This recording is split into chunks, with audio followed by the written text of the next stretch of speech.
시간에 함께 하나님 말씀 보시겠습니다. 오늘 누가복음 2장 1절에서 7절 말씀이 되겠습니다. 여러분과 함께 제가 교독하도록 하겠습니다. 제가 먼저 읽겠습니다. 하나님의 말씀입니다. 그때에 가이사 아구스도가 영을 내려 천하로 다 호적하라 하였으니 수리아 총독이 되었을 때에 처음 한 것이라. 모든 사람이 호적하러 각각 고향으로 돌아가매 요셉도 다윗의 집 족속이므로 갈릴리 나사렛 동네에서 유대를 향하여 베들레헴이라 하는 다윗의 동네로 그 약혼한 마리아와 함께 호적하러 올라가니 마리아가 이미 잉태하였더라. 거기 있을 그때에 해산할 날이 차서 함께 읽습니다. 첫 아들을 낳아 강보로 싸서 구유에 뉘었으니 이는 여관에 있을 곳이 없음이로라. 아멘. 저의 첫째 아들의 이름은 루카입니다. 특이한 이름이라고 느끼시죠? 발음이 그래요.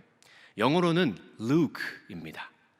한자로 보면은 흐르다의 류자와 빛의 카자, 일본의 카자인데 샤인이란 뜻입니다. 그래서 복음의 빛이, 예수님의 빛이 루카를 통해서 흐르기를 원하는 그런 마음으로 제가 지은 이름입니다. 실은 제가 목사의 그 소명을 받았을 때도 이 누가복음의 말씀을 받았기 때문에 아들에게 이 이름을 준 거죠. 오늘 보신 성경 누가복음의 저자 누가의 이름의 뜻 또한 빛나다, 빛을 준다라는 뜻입니다. 수리아 안디옥 출신의 의사였던 그는 자신의 직업이 의사인 만큼 지성과 교양이 뛰어난 사람이었고 그것을 최대한 활용하면서 정확하게 또 세밀하게 성경을 기록한 사람이었습니다. 그래서 누가가 남긴 누가복음의 시작은 당시 높은 관직에 있었던 데오빌로 각하에게라고 그렇게 시작을 합니다. 누가복음 1장을 보면은 우리 중에 이루어진 사실에 대하여라고 누가복음이 시작합니다. 누가가 의도한 바를 느끼시겠습니까, 여러분? 예수님에 대한 이야기들은 사실이라고 그렇게 말하고 있습니다. 목격자들이 있어요. 의사인 저도 이 모든 일을 자세히 살펴보았습니다. 각하에게 차례대로 알려드리기 원합니다. 각하에게 예수님에 대해 확실하게 전달되기 원합니다. 이 모든 일들이 역사적 사실이라는 것을 누가는 강조하면서 누가복음을 시작하고 있다는 것입니다. 오늘 본문 2장에서도 역시 역사적 인물들이 등장을 하지요. 가이사 아우구스투스, 개역개정판에서는 아구스토라고 나오는데 가이사 아우구스투스이죠. 그는 그 유명한 유리어스 시저의 조카입니다. 제2차 삼두정치의 핵심 인물로 후에 대로마 제국의 초대 황제로 그렇게 된 인물이기도 합니다. 아우구스투스란 라틴어 이름의 뜻은요, 뜻 자체가 숭고한 자다, 고귀한 자다, 고자다 이런 뜻을 가지고 있고요. 거의 그 당대의 신적인 존재로 숭배의 대상까지 된 인물이 이 아우구스투스입니다. 이 아우구스투스 시대의 로마는요, 내란의 시대가 다 종식되고 대로마 제국이 이제 지중해 전역을 통치하게 됩니다. 그래서 로마의 평화다 해서 팍스 로마나의 시대를 맞이하게 된 것입니다. 또 나오는 이름이 한 명 있죠. 구레뇨라는 인물인데 저명한 역사가였던 요세푸스의 유대 고대사란 책에도 나오는데요, 그 이름이 퀴리니우스 이렇게 등장을 합니다. 유명한 정치가였고 그 당시 수리아 지역을 다스리는 총독이었다고 합니다. 의사인 누가는 의도적으로 유명한 정치인들, 지도자들의 이름을 열거하면서 예수님의 탄생을 그저 한 작은 마을에서 일어난, 한 나라에서 일어난 일이 아니라 전 세계적인 중대한 사건이요, 역사적으로 실제로 있었던 사실이란 것을 강조하고 있다는 것입니다. 아기 예수님의 탄생의 스토리는 아름다운 동화의 한 장면이 아니라는 것이죠. 흐르는 역사 가운데 명확하게 새겨진 역사적 사건이요, 하나님이 역사에 개입하신 사건이요, 온 백성에게 미칠 큰 기쁨의 좋은 소식이요, 온 인류의 역사를 뒤바꿔 놓은 놀라운 구원의 사건이라는 것을 누가가 말하고 있다는 것입니다. 조금 더 상세하게 오늘의 본문을 보실까요? 1절을 보면은 가이사 아구스토가 자신이 다스리는 모든 백성에게 주민등록을 명합니다. 백성들은 가까이 있는 동사무소를 찾아가서 주민등록을 하는 것이 아니라 자신의 조상들의 땅을 찾아가서 거기서 호적을 등록해야 했던 것입니다. 로마 제국의 주권을 더욱 강력하게 구축을 하고 사람들의 숫자를 정확하게 확인하고 세금을 모으기 위한 그러한 정책이었던 것이죠. 대로마 제국 황제의 칙령이니까 누가 그것을 거부할 수 있었겠습니까? 그래서 오늘 본문 3, 4절 모든 사람이 호적하러 각각 고향으로 돌아가매 요셉도 다윗의 집 족속이므로 갈릴리 나사렛 동네 유다를 향해서 베들레헴이라 하는 다윗의 동네로 라고 있습니다. 그래서 요셉은 임신 만삭이 된 아내와 갈릴리 나사렛에서 베들레헴까지 이제 여행을 떠나게 된 것이죠. 직선 거리로 해도 100km가 넘는 거리였다고 합니다. 그 당시 차가 있어요? 지하철이 있어요? 열차가 있어요? 편리한 이동의 수단 없이 그리고 만삭인 아내를 데리고 울퉁불퉁한 그 길을 걸어가야 했습니다. 그것도 긴 거리를 임산부를 데리고 오가는 그 일은 결코 쉬운 일이 아니었죠. 그리고 도착한 요셉은 선조의 땅 베들레헴에서 마리아는 첫 아이를 출산하게 됐다, 이렇게 기록하고 있죠. 가이사 아우구스도 황제의 칙령으로 시작된 여행이었습니다. 거대한 권력의 통치를 위해 희생을 감수해야 되는 것은 늘 연약한 자들, 가난한 자들, 힘없는 자들이었습니다. 서민들이었습니다. 이 세상의 지배자로 의해 착취되고 세상에서 힘으로 농락당하는 그 약자들의 모습은 예나 지금이나 동일한 사회에 우리가 살아가고 있는 것 같습니다. 요셉과 마리아가 스스로 원하지 않았던 가혹한 여행이었습니다. 이제 출산을 코앞에 둔 출산부를 데리고 길이 지금처럼 잘 닦여 있는 것도 아닙니다. 곳곳마다 병원이 지금처럼 잘 구비되어 있는 것도 아닙니다. 필요한 물품이 그때그때 구할 수 있는 환경 또한 아닙니다. 그러나 놀라운 사실은요, 이 또한 하나님의 손안에 있는 하나님의 역사란 것입니다.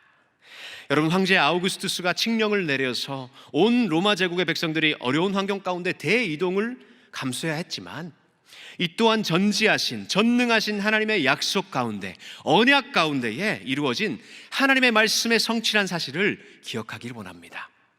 성경 한 구절을 함께 봅니다. 미가서 5장 2절의 말씀입니다. 화면에 나올 것입니다. 함께 봉독하시겠습니다. 시작.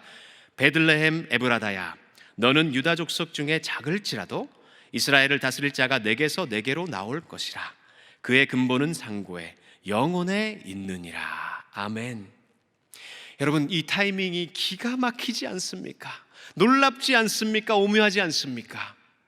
황제 아우구스투스가 그 사실을 알았을까요? 성경의 구약 성경의 이 토라에 있는 그 예언들을 보았을까요? 절대 그렇지 않습니다.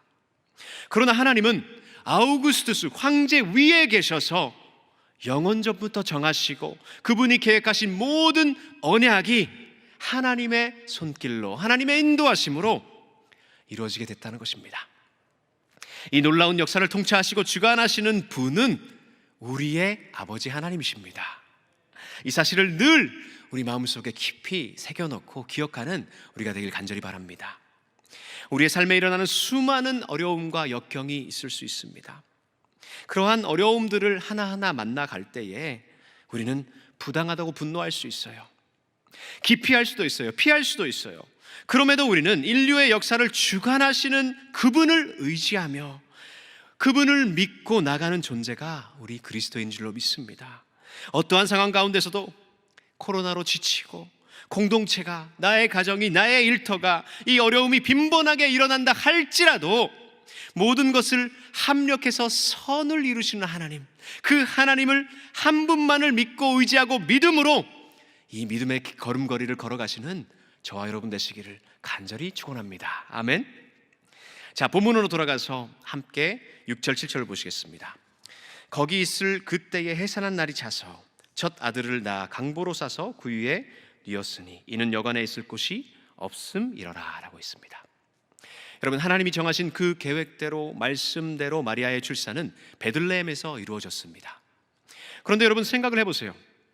로마의 황제의 명으로 로마 제국 내에 있는 모든 백성들에게 그 명령이 떨어졌기 때문에 민족 대이동이 일어났을 것이에요. 그것도 자신의 조상의 땅을 찾아가서 등록을 해야 된다는 명이었잖아요. 자, 작고 작은 마을 베들레헴에도 다른 지역에서 고향을 찾아오는 수많은 사람들이 붐비고 있었단 말이죠. 그런데 이제 베들레헴이라는 이 장소는 요지가 아닌 것이에요. 작고 작은 시골의 한 마을이었죠. 그래서 여관들이 잘 준비되어 있지 않았을 가능성이 큽니다. 사람들을 수용할 숙박시설이 부족했단 말입니다. 그래서 사람들이 사는 곳을 민박으로도 이용을 했을 것이고, 또 베들레헴에 친척들이 있었다면 그 집에 머물게 됐겠죠. 출산을 맞이한 마리아가 머무를 곳이 마땅치 않았고, 사람들 사이에서 눈앞에서 바로 출산을 할 수 없으니까, 그래서 결국에는 마리아는 가축들이 지내는 곳에서 예수님을 출산하게 됩니다.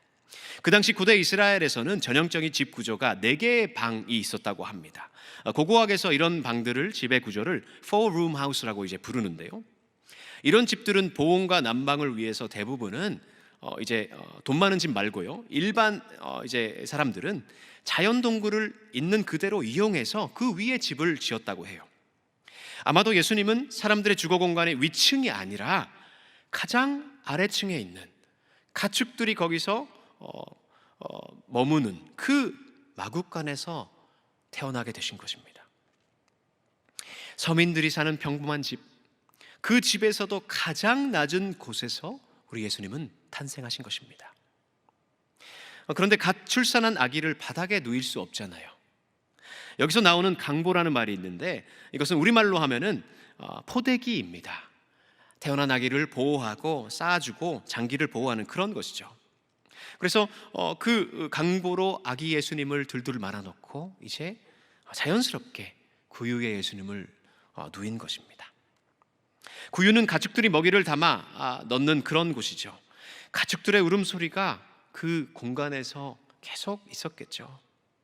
말과 나귀들의 그 동물들의 냄새가 가득한 공간이었을 것이에요. 동물들이 물과 먹이를 먹을 때 깔끔하게 먹는 법 봤습니까, 여러분? 목장이나 이런 데 놀러 가셔서? 아니죠. 절대 아니죠. 침도 질질 흘리면서 여기저기서 먹이를 먹고 똥도 오줌도 가리지 않는 공간이죠.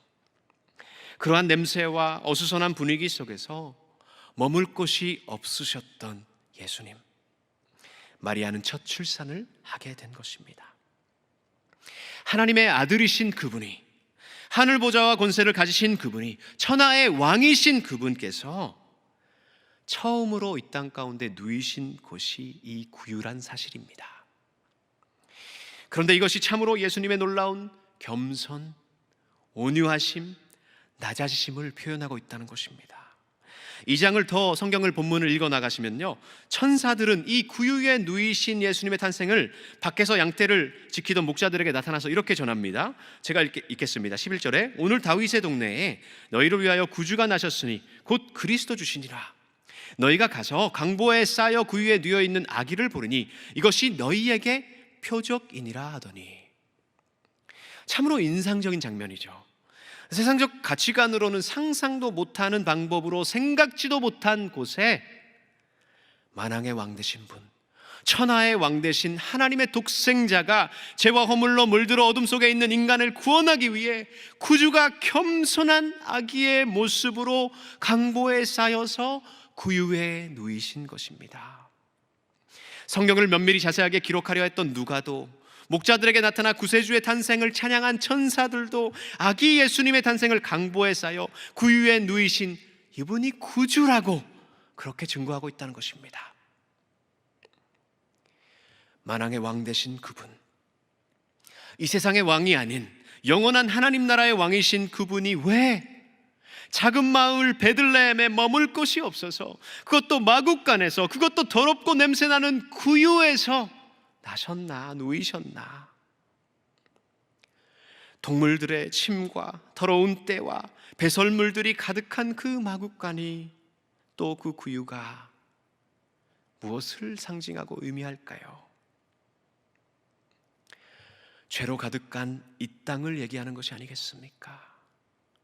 실은 죄로 인해 이 땅 가운데 오염되고 더러워지고 냄새나는 우리 사람들의, 인간들의 마음을 표현하는 것이 아니겠습니까?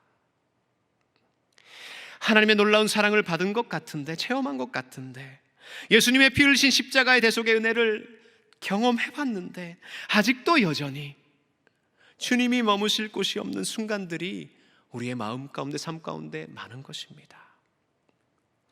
내 속에 내가 너무 많아서 세상의 명예가, 세상의 기쁨이, 보이지 않는 두려움이, 한 발 믿음으로 나아갈 수 없는 망설임으로 가득한 우리의 마음이, 나의 마음이 그분의 쉴 곳, 머물 곳이 없는 것이 아니겠습니까, 여러분? 아니, 마국간의 동물들 정도라도 구세주를 맞이했냐는 것입니다. 구유라도 내어드린 동물들 정도라도 우리는 우리 왕 예수님께 내어드리고 있냐는 것입니다. 여러분, 그러나 사랑이 많으신 주님은요, 우리를 위로하시는 분이십니다. 내가 다 안다. 너의 아픔을 안다. 너의 슬픔을 알고 있어. 아직도 해결되지 않은 수많은 문제들, 죄로 세상의 것들로 물들고 얼룩진 너의 마음속에 그 스크래치들 하나하나 내가 안다. 내가 들어갈 거야. 내가 머물 거야. 내가 겸손히 모든 것을 포기하고 너의 마음에 거하기 위해 그래서 내가 온 거야. 더럽고 추하고 냄새가 난다 할지라도 내가 널 사랑하니까, 그래서 내가 이 땅 가운데 온 거야. 그래서 구유에 누인 것이야. 내가 너와 함께하며 임마누엘이 되어줄 거야.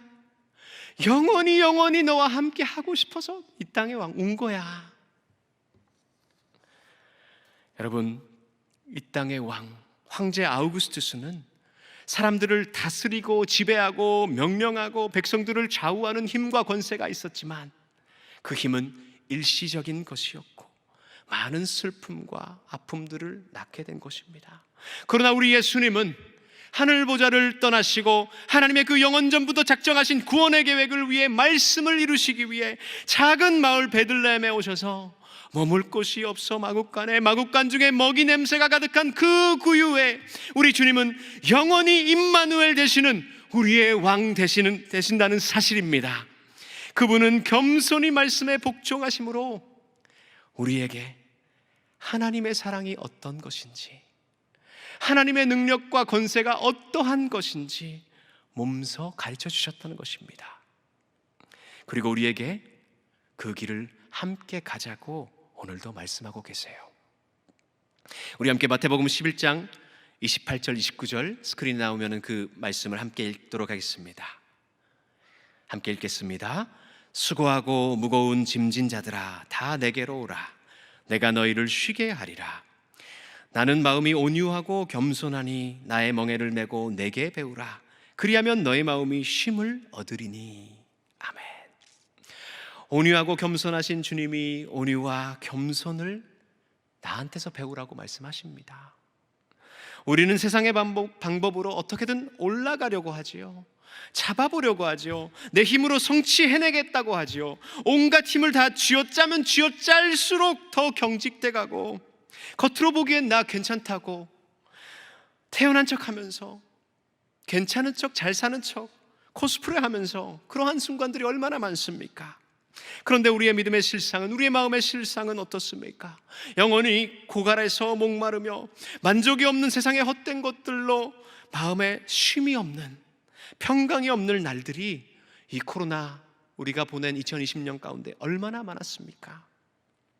그런 우리에게 주님께서는 또 말씀하십니다. 함께 야고보서 말씀 읽겠습니다. 믿음으로 선포합니다. 야고보서 4장 10절 말씀입니다. 시작. 주 앞에서 낮추라. 그리하면 주께서 너희를 높이시리라. 아멘. 설교를 맺습니다. 놀랍고도 놀라운 하나님이 계획하신 그대로, 언약하신 말씀 그대로 우리 주님은 베들레헴에서 나셨습니다. 그것도 가장 낮고 천한 곳에 오셨어요. 마국간에 구유 위에 누이신 예수님을 바라봅니다. 그분의 겸손하심, 그분의 온유하심, 그분의 낮아지심이 그분을 사랑하고 그분의 놀라운 사랑을 경험하고 그분의 뒤를 따르기 원하는 우리들의 가야 할 길이란 사실을 다시 한번 마음속 깊은 곳에 각인되는 저와 여러분 되시길 원합니다. 그리하여 주님 앞에 우리가 겸손히 낮아질 때, 순종의 마음으로 나갈 때, 주님께서 주님의 때에 주님의 방법으로 우리를 높여주심을 경험하면서 더욱 주님께 영광 돌리는 사랑교회 청년부 한 분 한 분 되시기를 간절히 주 예수님의 이름으로 축복합니다. 아멘.